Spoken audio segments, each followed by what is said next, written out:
founder of Lobothon, Camp Enchantment ambassador, stage 4 cancer survivor, one of Albuquerque's youngest ambassadors. This is I Choose Albuquerque with Kyle Stepp.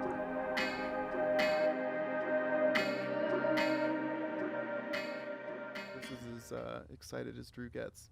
You guys always say that. But Kyle, so I got to know you over the past, year and a half? But obviously a lot of people probably do not know your story. So can you give us just a little bit background of kind of where you grew up, your upbringing, and Yeah, how you got absolutely. I like to say that I'm a 25-year-old really passionate dude. Some people are like, Kyle, you need to cool down.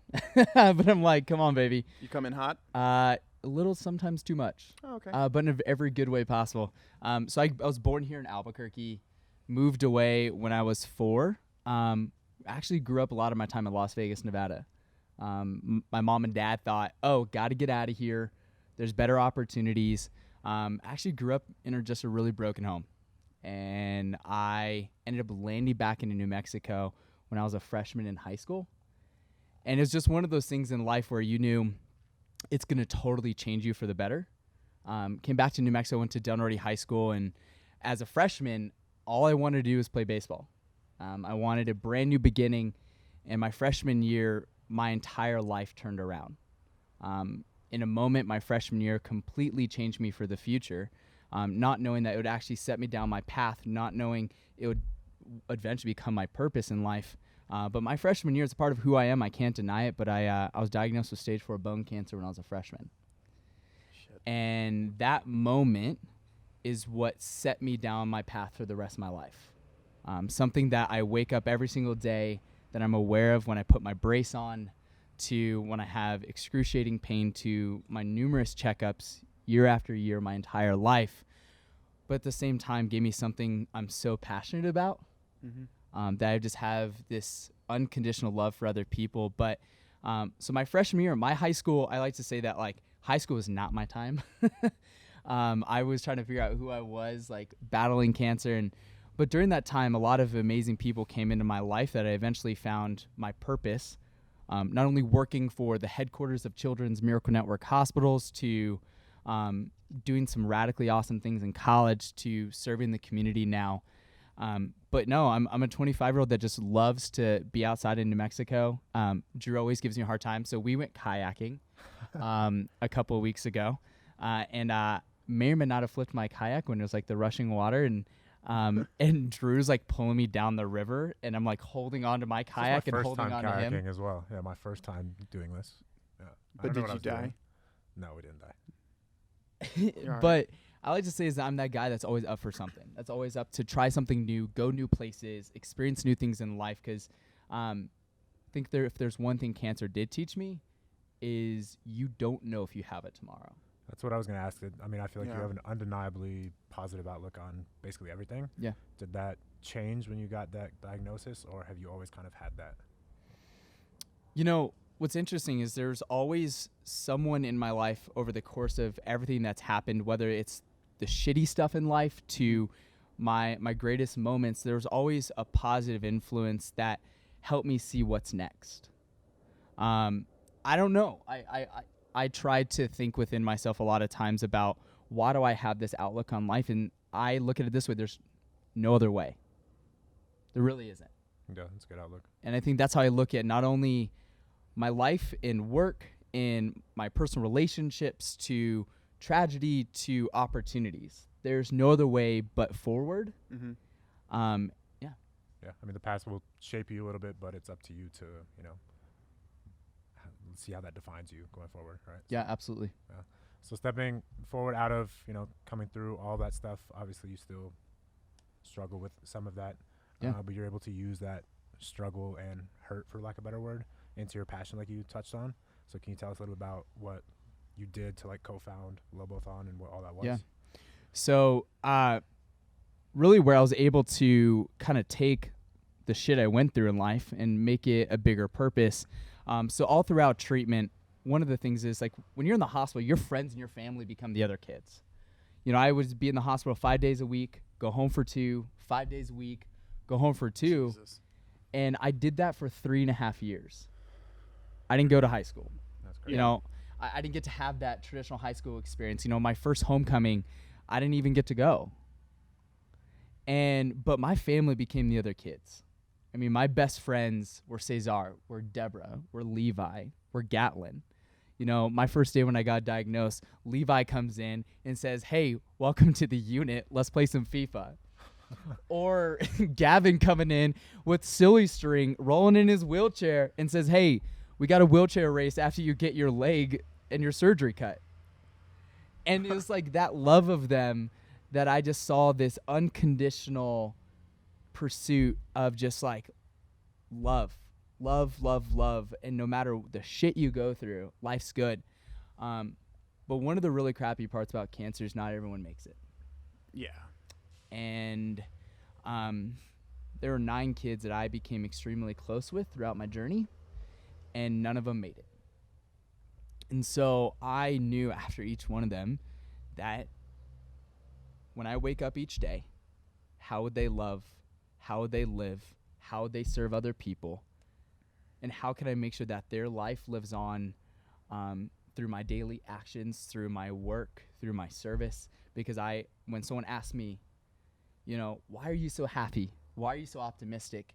Is, you know, to answer that question earlier, you know, you are really optimistic because that's what they would do. Mm-hmm.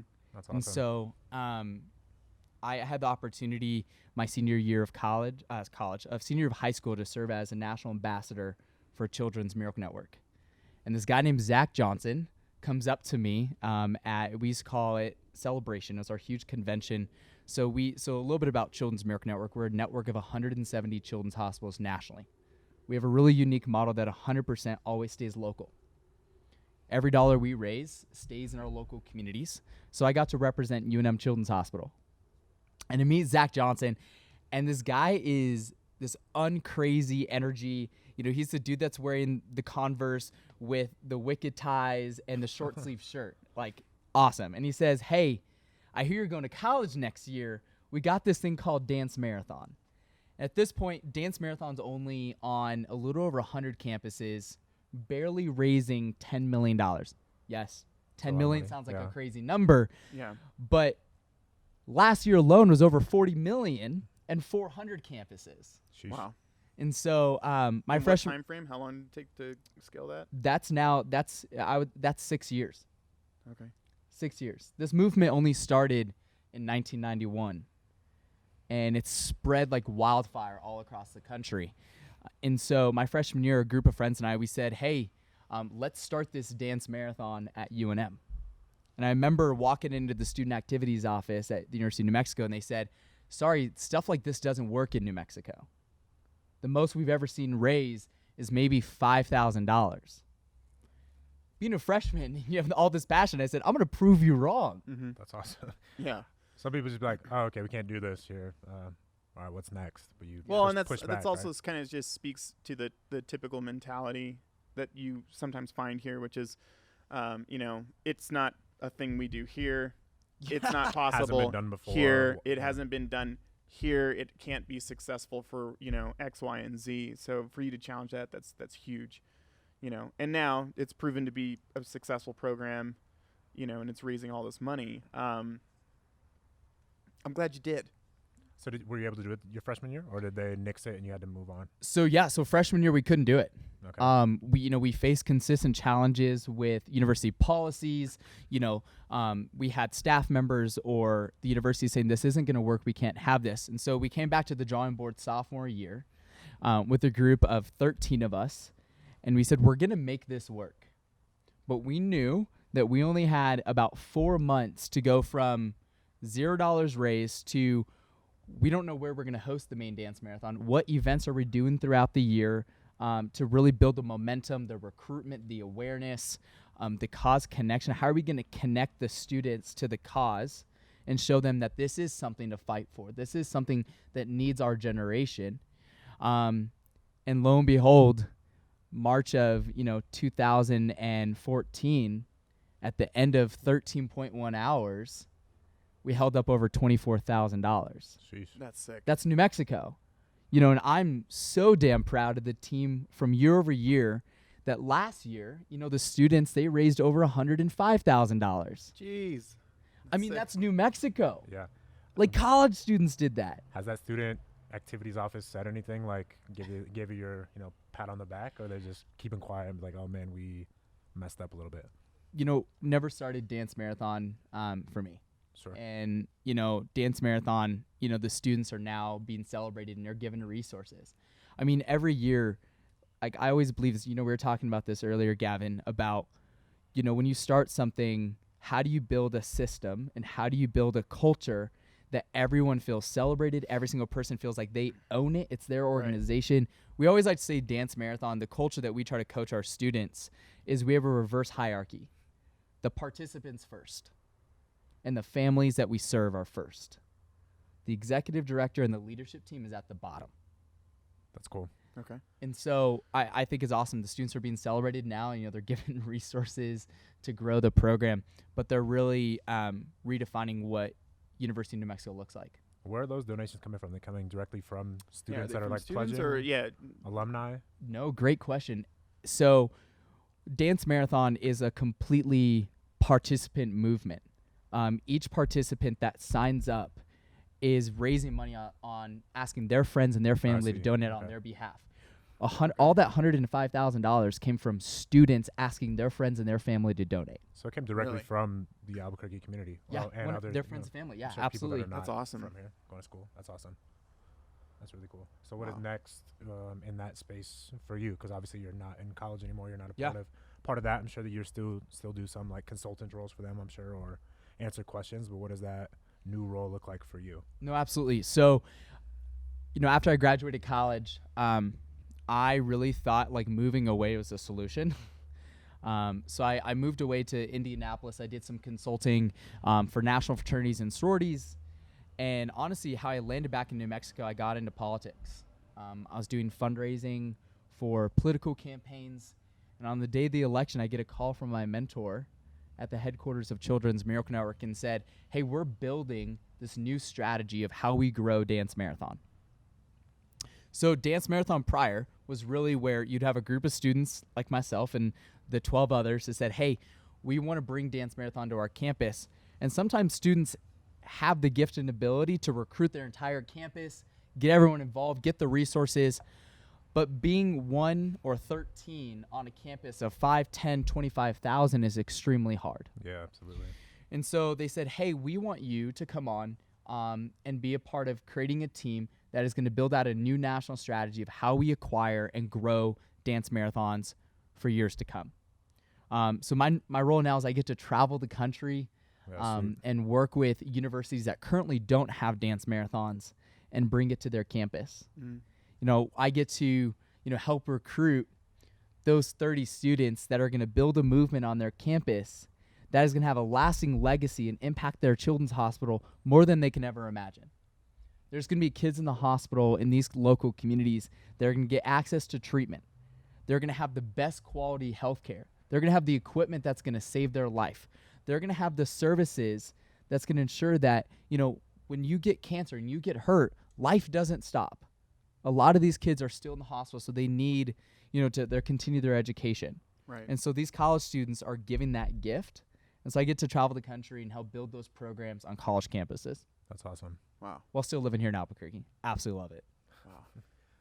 So as somebody who travels the country, doing this and, you keep coming back home, do you think you'll ever move, or is this going to be home forever? Yeah, it's home forever. I mean, one of the things about New Mexicans, we're really hard on ourselves of like, we don't have this, or we're not good enough in this. I mean, there's always these excuses for why Albuquerque is not great. Yeah, kind of like the activities program was giving you. Yeah. And a lot of excuses, a lot of reasons why you can't. And as soon as you leave, you recognize cities would die to have what we have. Mm-hmm. The culture, the traditions, the relentlessness of the people to prove people wrong. Yeah. I mean, we have such a dynamic community that even this podcast alone, I don't know very many cities that will have people that says, let's change our narrative. Let's change our story, because ultimately we have everything we need. Right. Because it's in us. And that's what makes New Mexicans so different than any other place. And I think traveling, I mean, other cities wish they could have over like 5 local coffee shops within a mile radius in downtown and only have 1 Starbucks. They wish they had that problem. They wish they had local restaurants everywhere. They wish they had all this local experiences that they're trying to create now, but they can't because that's not who they are. Right. Would you maybe agree with me that we're kind of entering an era in Albuquerque where its own citizens are kind of starting to get out of their own way to start to realize its own full potential as a city and as a community? That's kind of where I get that like energy in the city now. I think there's it's our generation. Mm-hmm. Our generation is tired of excuses. Our generation is tired of being told what we can't do. Yeah. And I think what we've been able to do is start to challenge it, knowing that we have that willpower in each and every one of us, that it is happening. I mean, you know, I look at all the people that I've been able to interact with over the years since moving back to Albuquerque to, you know, my buddy Austin Wade, who's redefining what clothing brands look like and creating a 3-day turnaround, to I think about Drew and I think about Marcus and I think about so many people that are changing the narrative on music, or how do we create better experiences in Albuquerque? Or I talk about my buddy Jacob, who built Little Bear and created an atmosphere and a brand that other companies are like, how do we create that? Mm-hmm. And I think it's more of, like you said earlier, like we're trying to prove people wrong. Yeah. It's almost on the flip side. Well, for me, correct me if I'm wrong, you guys, but I think it's more of us proving ourselves and our community right instead of having to, you know, prove people wrong. Because we talk about all the time, we have enough, we can change the narrative, we are changing the narrative. Just these conversations change the narrative. But, you know, it's more of just making sure that what we feel and that passion, it comes to fruition. It actually, you know, makes a difference. No, that's real good. No, Yeah, and I think the more that people, not to pat our own backs, but like us, or, you know, stepping out and really taking a leap in what they're doing, the more that we do that, the less noise we're going to hear from kind of like the negative crowd in our city. You know, we're going to eventually just drown them out because we're going to see and realize a ton of success, and realize our full potential. Yeah. And I think that's kind of where things are finally heading.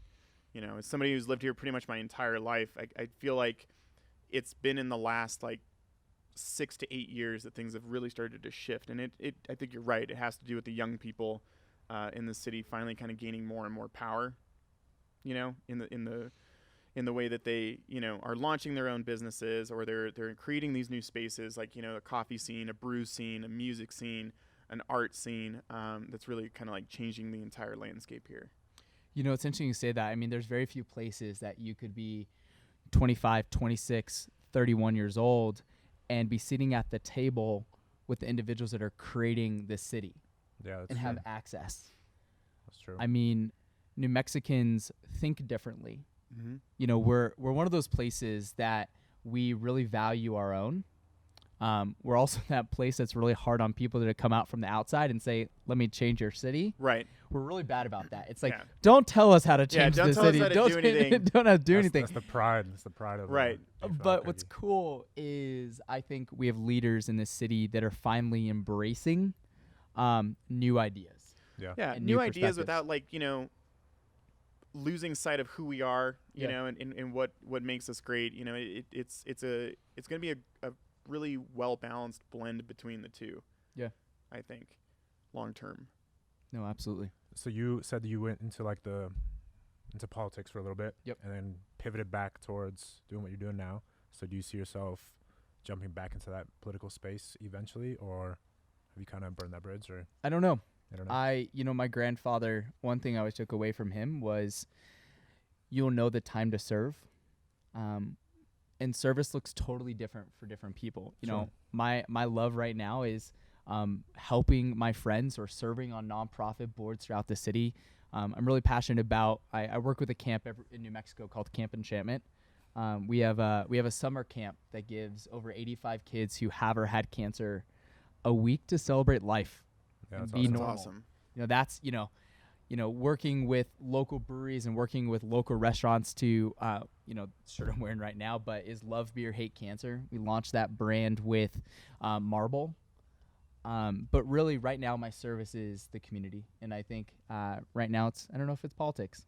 Okay, that's fair. Great question, though. Yeah, that's fair. That's fair. I know you just always, we talk about being you live in downtown. Yep. We talk about like the downtown scene and climate and energy and kind of how that's shifting and moving a little bit. So I was just curious if that was something you might move into later on down the road. Yeah. So I think whenever the time comes, I'm ready to serve. But I think I need to still listen some more.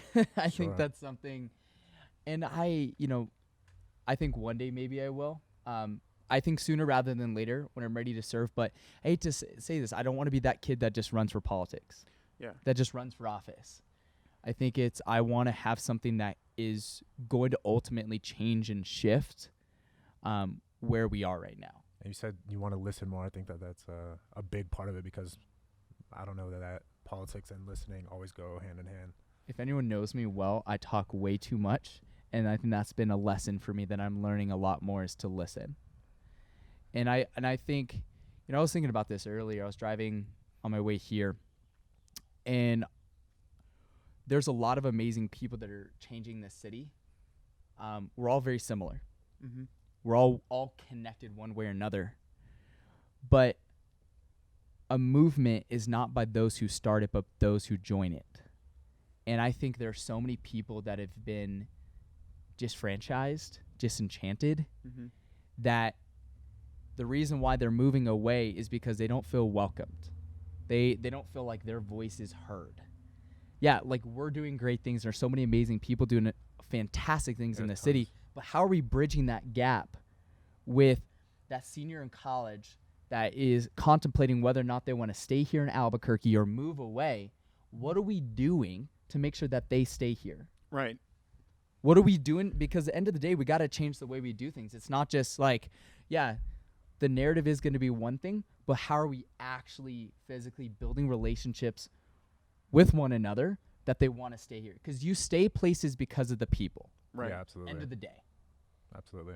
Congratulations. You have the best food, the best coffee, the best beer, but it's around the relationships and how do we create those? How do we give young individuals or anyone in New Mexico feel more connected, and how do we curate more opportunities for people to feel welcome to have family here? Yeah, that's a good question. That's a good question. And that's just, I think, the conversation that needs to be had more and more is, sure, we're taking steps to get there, but we need to take more positive steps to actually make that difference and make that change and reach out to more people and have those conversations. No, So, absolutely. Yeah, I would definitely agree. To kind of touch on something that you said that kind of resonated with me, which is about like you'll know when to give back. But what I'm also finding as I get older is sometimes the best way for us to give back is to just really do whatever it is that you're doing in your space at a really high level as it elevates everybody else around you, right? So if that's, and I don't really care what that is, right? If it's coffee, kill it in coffee because you're just going to continue to push, that space, right? If it's like, for me, real estate, if we continue to just keep pushing and trying to do something a little bit better at a higher level, then everybody else is going to have to rise up to that too. And sometimes that in itself is service to your community, is by just executing at a really, really high level and raising the bar, because everybody else is going to have to either meet or exceed it at some point. And I think that's kind of what we need to see more of in our space or in Albuquerque is, community and community service looks different in a lot of different ways. And for me right now, that's it. And then now this, obviously trying to work on this project is, my and Drew and everybody else involved in the project, it's also our way of trying to give back. But I know that each and every one of us, when we leave here, we're going to go kill it in whatever it is that we do. And we come from we're an eclectic group that come from a bunch of different backgrounds. But I know that all of us work at a really high level in everything that we do. So my question for you is, how do we help that average New Mexican, one, see that in themselves, but also two, have the resources to be able to develop that? So the seeing it in themselves type of thing is, I think, just being more visual with it. don't be, the silent hero type of thing. Own your victories. Be a little bit more public with it all. And creating, spaces like this, like I Choose Albuquerque, is about sharing these stories, right, of people that like what they're doing here, people that are doing something at a high level, so that they can see that it can be done here in our own backyard, right? Now, as far as resources, I don't know if I have that piece yet. Yeah. But that's I think by having these conversations, we may discover what it is that we need. Maybe we find that one silver bullet that's going to change it all. And maybe we don't, but at least we're, opening up the conversations to start to at least let younger people realize that you can succeed here. Because I was one of those people that wanted to leave. I thought that Denver, Colorado is the answer to all of my problems, right? And that there was more opportunity and all that kind of stuff. And then when I realized is that, hey, if I go to Denver, I mean, any of the same, it's going to be the same struggles. Why wouldn't I do it here in my own city, where right now the way it is it's easy to create your little corner of the world and become a big fish in a small pond here, in whatever space that you're in. I think what I appreciate what you said the most is really making sure that you are showing that you can do this. Right.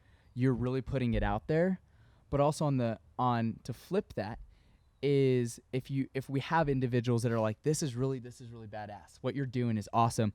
How are we helping them get to where we are? I think we gotta be supporting our own. Yeah, we gotta for be sure. building up our own. And I think one of the things in New Mexico that we have to kind of change is we have a culture of scarcity. Yes. And we don't want to help each other because it's this fear that you're going to take away from what I'm doing. Right.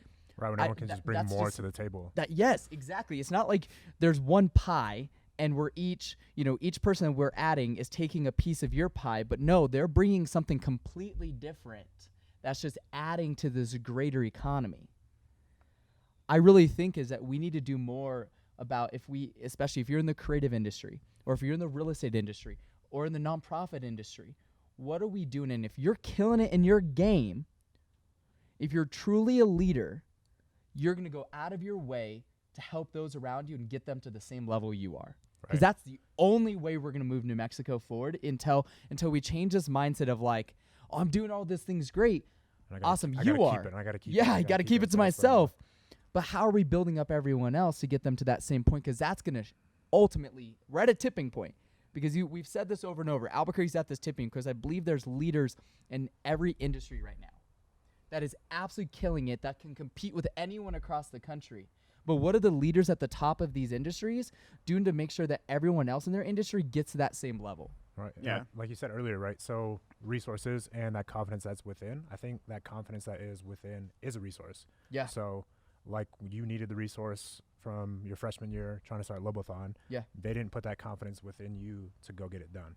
So people that are, killing their lane, I think they should keep trying to instill that confidence in their team, even people that are not even on their team. It's not, like you said, it's not necessarily competition, maybe healthy competition, but we all bring a different piece to that pie. Like we all can eat. There's enough resources here for us all to eat. Right. Yeah.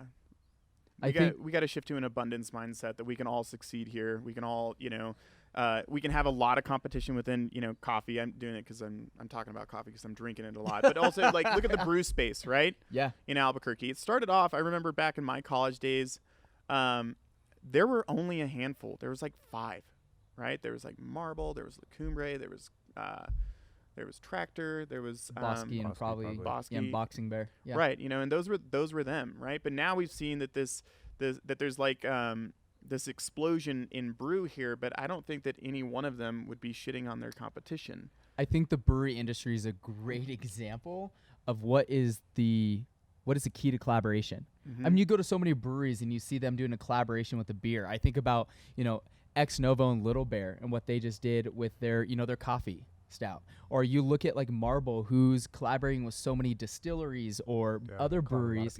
But at the end of the day, that's how we have to grow our own. Right. Right. Yeah. Where do you see the most potential within Albuquerque? Is it collabing different business models, or what do you think is the most potential? That's exactly where you're going at that right now is like collaboration amongst every different business.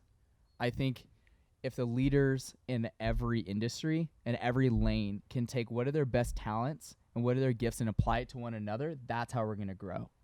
I think way Albuquerque is going to grow is if we're able to take off our blinders. Like I'm a full believer in tunnel vision and going straight for your goal and pursuing it. Right. But also sometimes I think everyone has that mindset of I don't open my blinders because I'm afraid, because I don't want to focus on my competition. Oh, I'm blinding them out.